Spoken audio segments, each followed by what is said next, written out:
He and his team have been at the forefront of exploring biodegradable plastics, collaborating closely with industry, academia, and public research initiatives.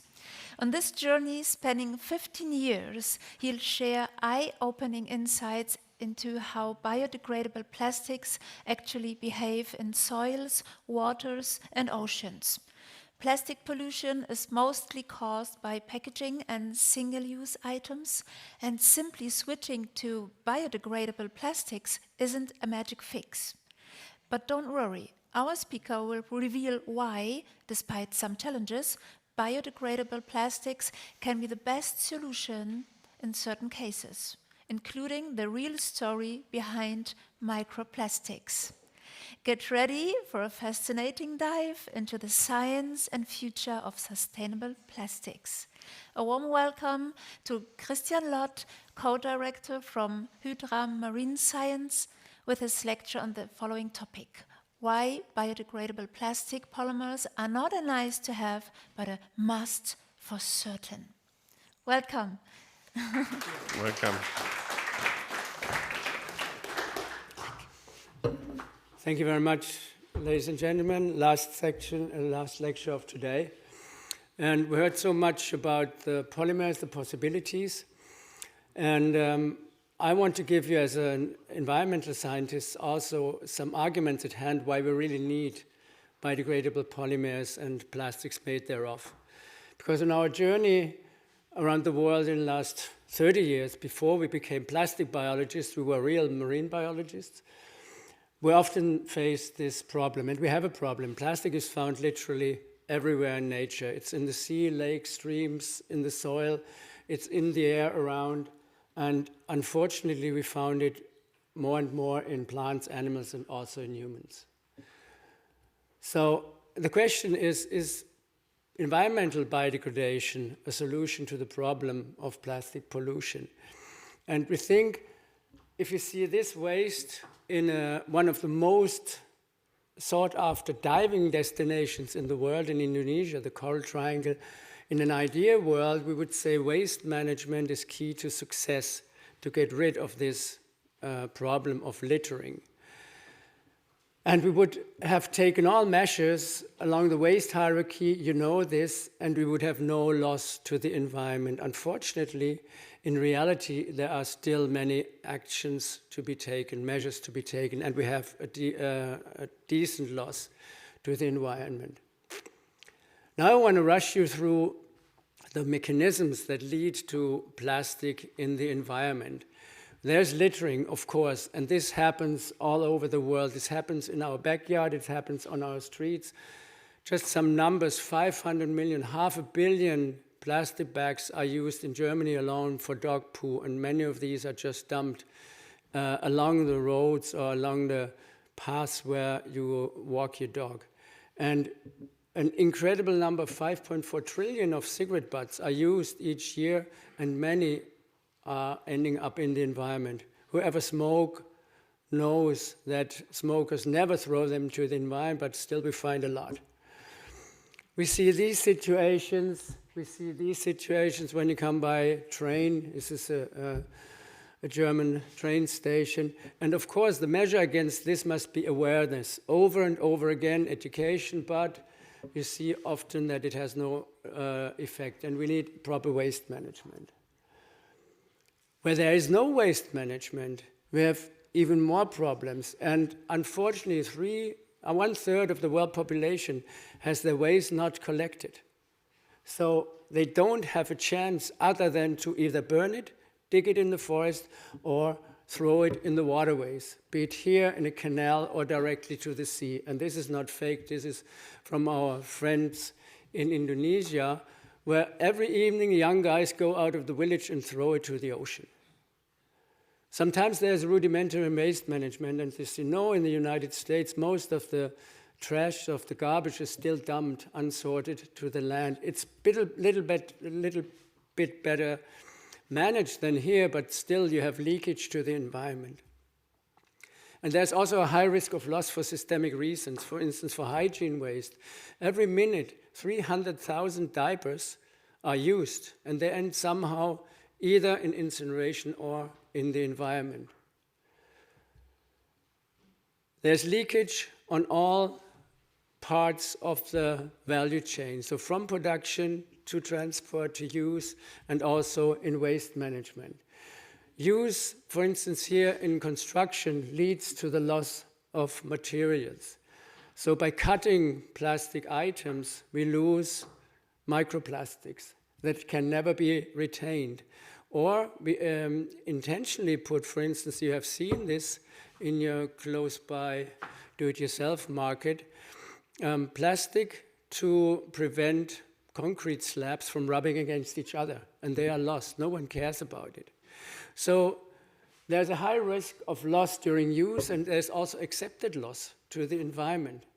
And all this can show you where it's needed that we have a switch in the use of plastic. We need better plastic, and for many applications we need biodegradable plastics. So for instance, in agriculture, it has a high value to use plastic. It saves water, agrochemicals, it extends the season, it increases the yields, or by this ensures the food safety and supply. But it comes also with high risks and cause obvious damages. This is an agricultural soil in China where for 25 years thin plastic film has been used, and it's plowed under, and the soil looks like lasagna.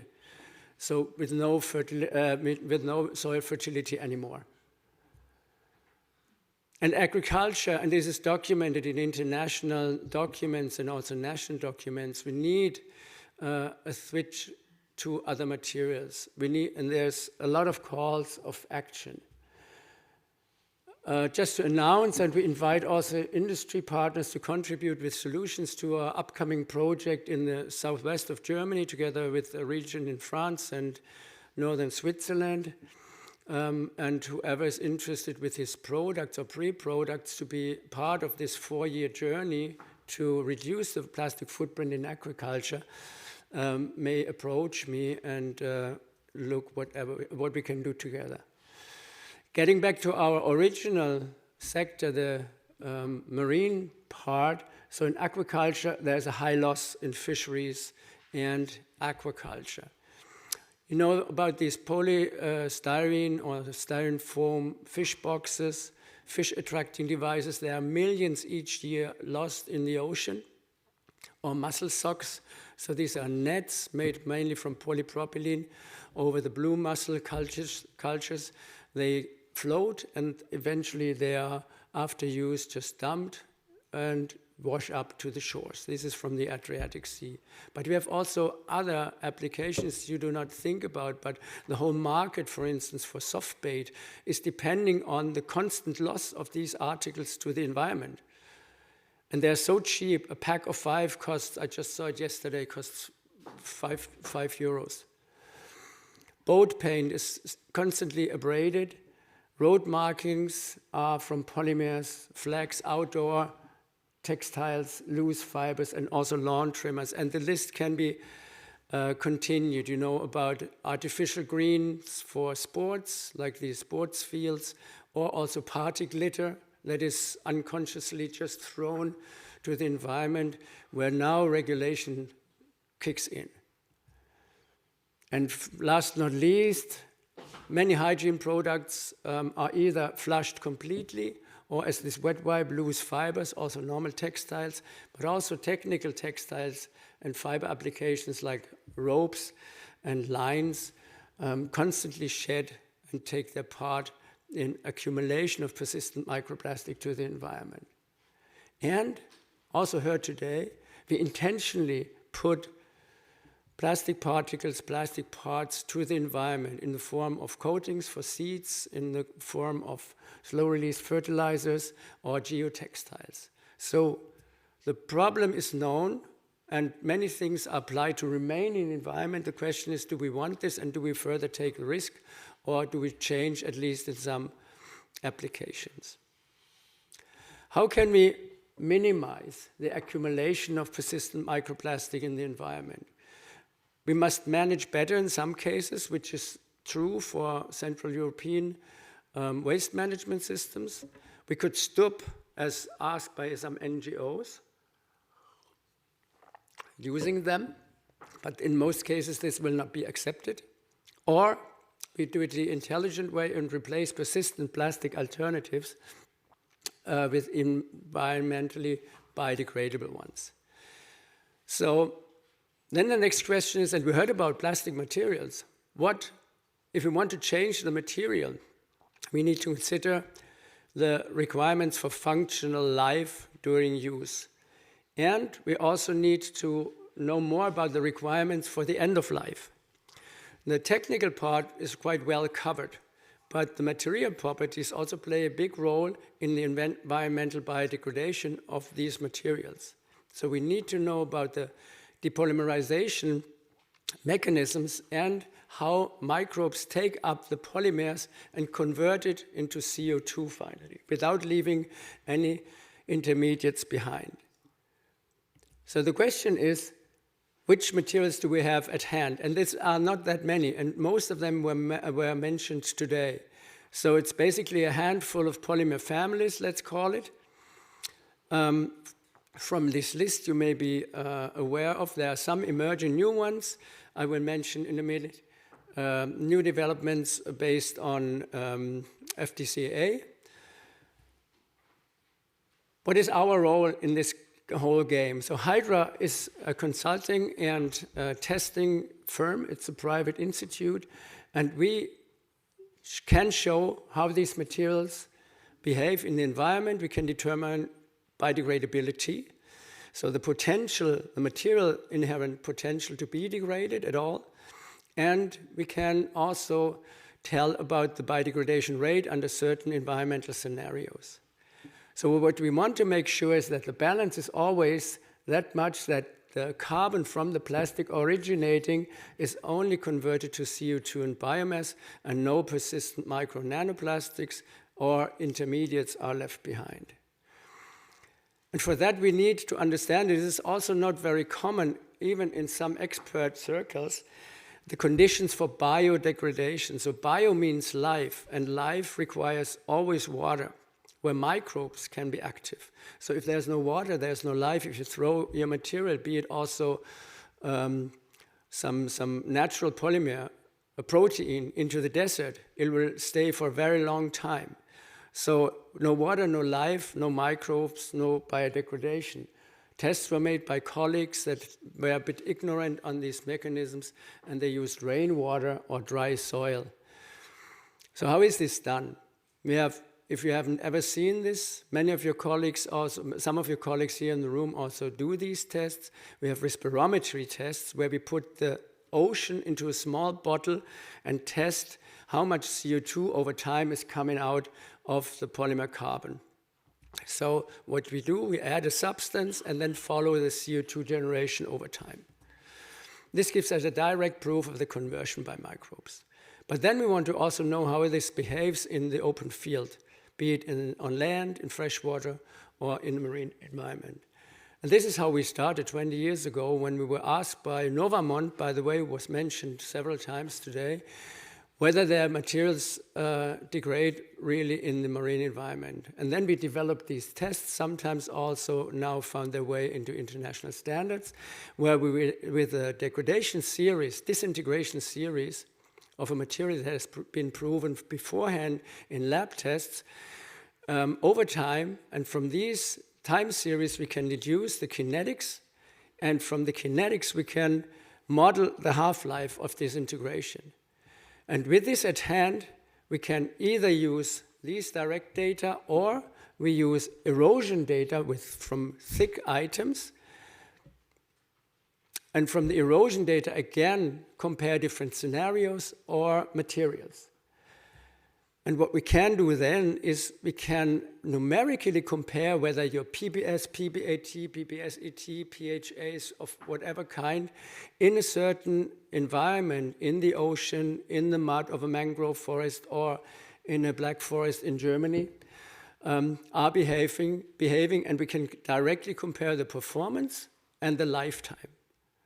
And from these three tiers, lab, field, and tank tests, we can then go into a life cycle assessment and also maybe into a certification scheme. You may know How many minutes do I have?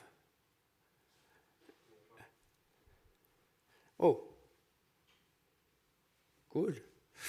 So, I didn't see the clock.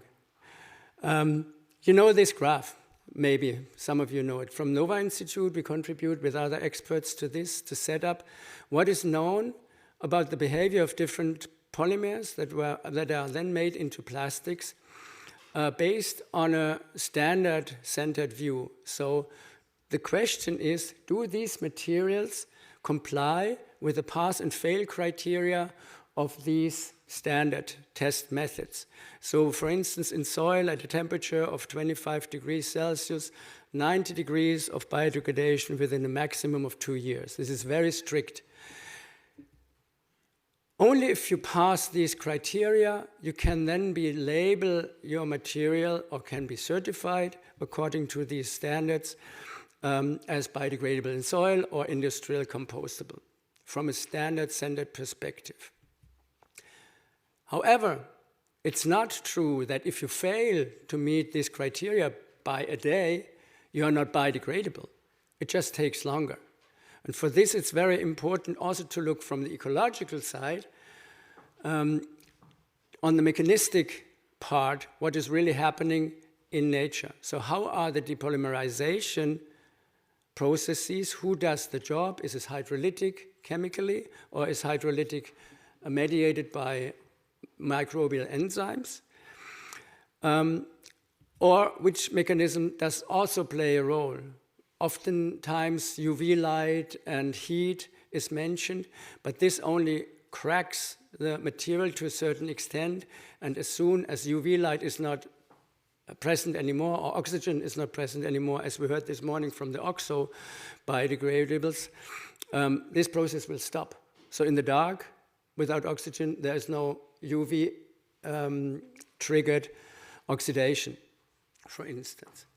And also the different degradation behaviors matter. So most of the polymers, the polyesters we've been speaking and hearing today, are surface eroded. So enzymes cannot penetrate this rather fatty matrix of a solid polymer, polyester, but chew on it from the exterior, from the surface, and this leads to surface degradation.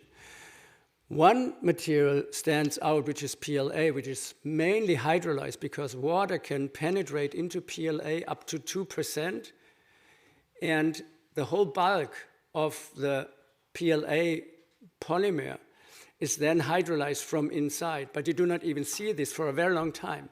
So a PLA stick just gets a little bit opaque for 1 or 2 years, and then all of a sudden it starts crumbling. It even gets slimy because the polymer chains get so short that the integrity of the bulk is not given anymore. If you want to see more about that, check our website on a study we did together with NatureWorks and the other two companies, Futero and Total Energies Carbon, on the fate and the persistence of PLA in the environment. So environmental biodegradability is a system property. It means it does not only depend on the material, but also on the environmental conditions. And we did a big experiment with one of our students on different scenarios in soil, agricultural soil. It's a bit small, but you see on the left-hand side, greenhouse tunnel. We had a material dug in the soil. We had laid it on the soil surface. It was covered with silage, which is hay, fermented hay, basically to protect crops, sometimes used. And we put watering on it, we put fertilizer on it, and so on. And what we could see here, I explicitly did not test plastic polymer or show the data of a plastic polymer, but cellulose. Everyone believes that cellulose is readily biodegradable in nature. But we see large differences if we bury in the material in soil, and the scale on below, if you don't see it, this is 100 days. So about 3 months. Some of the materials were already, of the scenarios, the cellulose was already gone. But in other scenarios, for instance, on the soil surface, where it was mainly dry, it was super hot sometimes, but dry, the lifetime will be years of a filter paper sheet from your lab filters. So the implication for material development is high. That it depends on the application, and the impact studies and also the LCA must take this into account. And as a summary, this is now not on soil, but in the marine environment. It's the same filter paper. And the half-life of the filter paper in some marine settings was 2 weeks, and in others it was more than a year. The exact same filter paper. So it's very important also if you are asked, how does your material perform in the open environment? And this will be true for PPS, for the pots, for PLA, and so on. It really depends not only on the material grade, but also on the environment. Here, just a glimpse on the temperature effect in a lake, for instance. The up and downs are annual fluctuations of the temperature, and the bars in red and blue are seasonal degradations in a 2 months interval where it clearly follows the trend of temperature. And also, it depends whether it's in the sediment or on top of the sediment or floating in the water, which is maybe obvious from deduction, but we can prove it. So for a PHB, for instance, the erosion rate was 374 micrometers per year in the water phase, but in the anoxic mud, it was nearly twice as fast. So we cannot always say where there's no oxygen, there's no biodegradation. It depends also on the material. For instance, I can tell you that PBS is very much slowed down in the mud. So under the exclusion of oxygen, PBS, for instance, is slower in biodegradation. And the question remains, if I have a material, where do I have to test? I cannot test everywhere, everything everywhere. It's impossible, so I have to select. And for this, you have to also probabilistically see where your material will end up. And this maybe is also one of our top expertises to tell this apart together with you. So in conclusions, for applications with high risk of loss during use, or where loss is also accepted, or which are used in the environment to stay, biodegradation, we think, is the only way. For many regions and markets, please consider not only Central Europe, where you are used that everyone leaves something behind and it's cleaned up the next day by our many people in the city. This method, this possibility of being biodegradable in the environment may be an interim solution also to normal trash.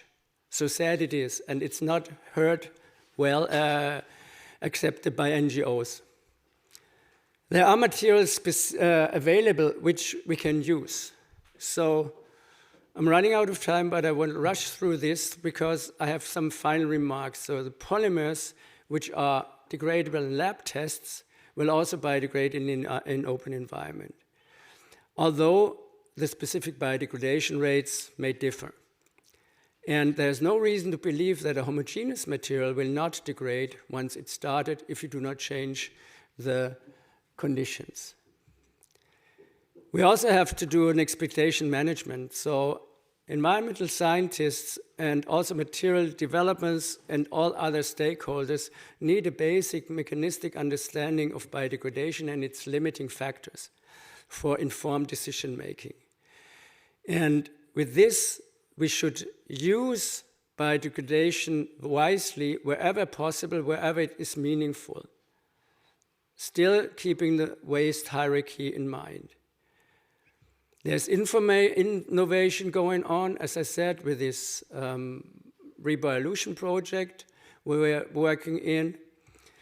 There are markets for these materials where it makes sense. This is an update from a biosyn study by the Nova Institute. Please check out their website. There's regulation, as we heard in the first presentation by Wojciech this morning, And European framework on biodegradable, bio-based biodegradable and compostable plastic mentioned this explicitly, and they see the benefit of biodegradable plastics in the reduction of pollution and support actions towards a substitution. And I just came back last week from the UN Oceans Conference, which is a very important conference after the climate agreement in Paris 10 years ago. Some agreements were found, but the preparation will be now for the next conference beginning of August in Geneva by the UN on the Global Plastic Treaty. And there, the role of biodegradable plastics is still unclear, although it should be guided in some form by polluter pays principle, the precautionary principle, and the use of best available science and scientific information. There is still concern for regrettable solutions, so it's up to us to show in case studies that our materials really work, your materials really work. We can show whether they work or not, under which conditions, and to have scientific proof that we have this shift, and do not stop at asking for reduce, reuse, recycle, and disregard what I showed in the beginning of my talk. Because we have constant release to the environment, we cannot get back with recycling. Thank you very much.